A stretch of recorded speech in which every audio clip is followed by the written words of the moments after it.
I think two important things really stand out to me as what we could have done differently. The first was we should have suspended all travel, not just from China, but from everywhere, because that's how the virus got on a plane and flew to our country. So we really should have acted more quickly. And the second was that we should have really had earlier and more widespread testing.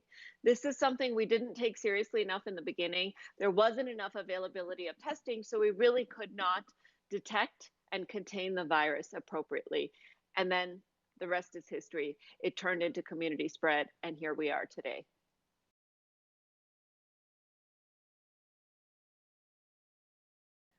I think we could have turned it into that eventuality where it would have just been a couple of months of buckling down. But in my opinion, the federal government just did not have an appropriate response. And that's, based on comparison from other countries where we have seen them able to do that with just a few months and able to keep their casualties down. So I believe that our government didn't respond in a unified fashion.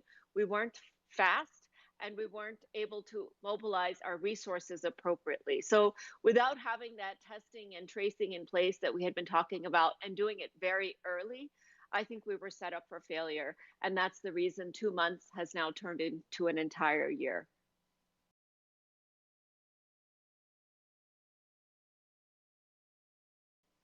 I think we've learned some very positive things. The first is that the medical community can certainly accelerate the pace of development of scientific research. And that's been shown in our vaccines, it's been shown in our treatments. So we really have proved the principle that if we need to speed up scientific research, we certainly can do that. But the second, and more importantly, I think it's taught us to be prepared. It's taught us to think about PPE. It's taught us to think about staffing resources, to think about contingency plans in case we're ever hit with another sort of natural disaster on this scale. I think the medical community will be substantially more prepared. And so that has really been a few of the silver linings from this pandemic.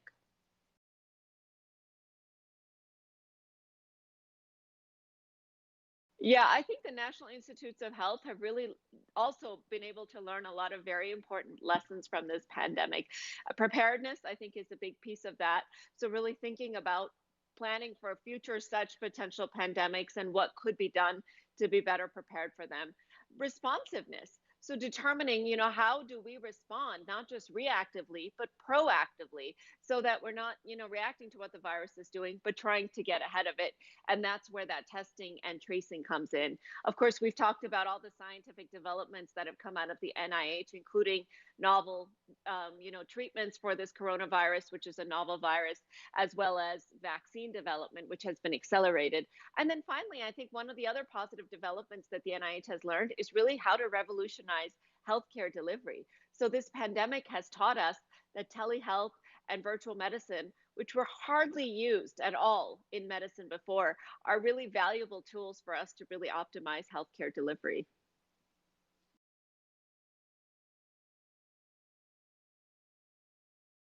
So I think there's really important lessons that doctors have learned this year. The first is that we've learned how to be better prepared in situations where we may not, have been taught in medical school what to do. So a pandemic is something that no medical school course taught any doctors, and yet everybody has stepped up to the challenge, and that's really shown us not just our resilience, but also our ability to utilize what we have at hand to try to continue to deliver the top care to our patients. But for me, looking ahead, one of the biggest lessons I think that I've learned is that now is the time when patients are so aware of their health, they're so aware of prevention, of hygiene, of the power of using these types of tools to impact their health, that doctors can really harness that awareness to try to improve outcomes and healthcare delivery in the future. So this ultra awareness on health that we all have now as a result of this pandemic can hopefully make a dent in heart disease and diabetes and hypertension, in obesity, all the chronic diseases that doctors continue to struggle with, so that we can improve the morbidity and mortality from these conditions.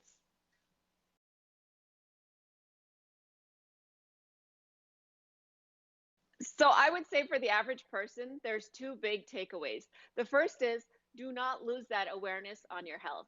Now, one thing that this pandemic has taught us is that, everything we have can quickly get taken away if we don't have our health and we don't have that awareness on our health. So please keep up on thinking about prevention, on thinking about hand hygiene, thinking about how to change the trajectory of your health to prevent the infection, the chronic heart disease, whatever have you, before it happens. And then the second big takeaway, I think, is kind of on a bigger scale. It's more about the philosophy, which is that science is really an unstoppable force that we need to learn how to reckon with. And it's unpredictable. Science has given us a brand new virus that none of us had ever seen. But then that same science provided us with vaccines that may have very high rates of efficacy as a way to end the pandemic. So I think as we continue in the future, science may continue to throw us these curveballs, but then it also helps us to find the solutions to get out of the curveballs. So do not lose your belief in science and continue to follow the science and the facts.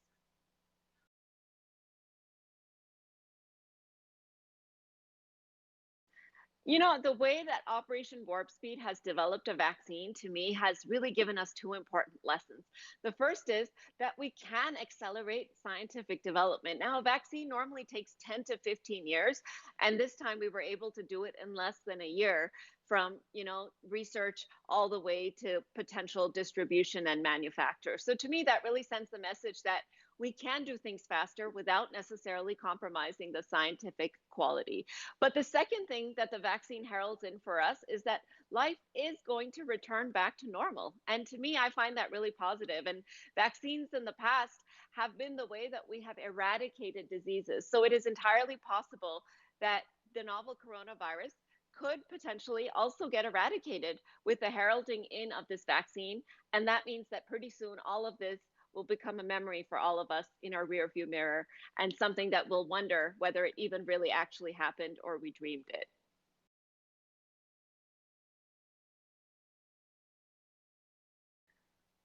So, some of the things we did right during this pandemic was that we stayed focused on the science and the facts. And we always emphasize that the science and the facts are really going to be the way out of this. And we gave people the tools to empower them to be able to fight this virus, such as wearing masks, socially distancing, washing their hands, and avoiding gatherings.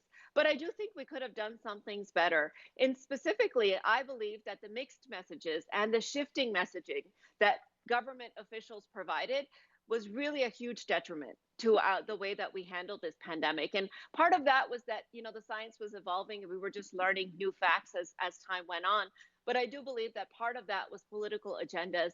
And I think that that really hurt our pandemic response.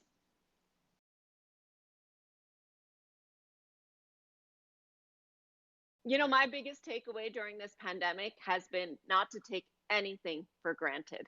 So much of the way that we lived our lives before, I just took for granted. I never stopped to appreciate that. And now that we've had this pandemic and had that taken away from us, I am going to learn to appreciate the gifts that every day brings, no matter how small they are.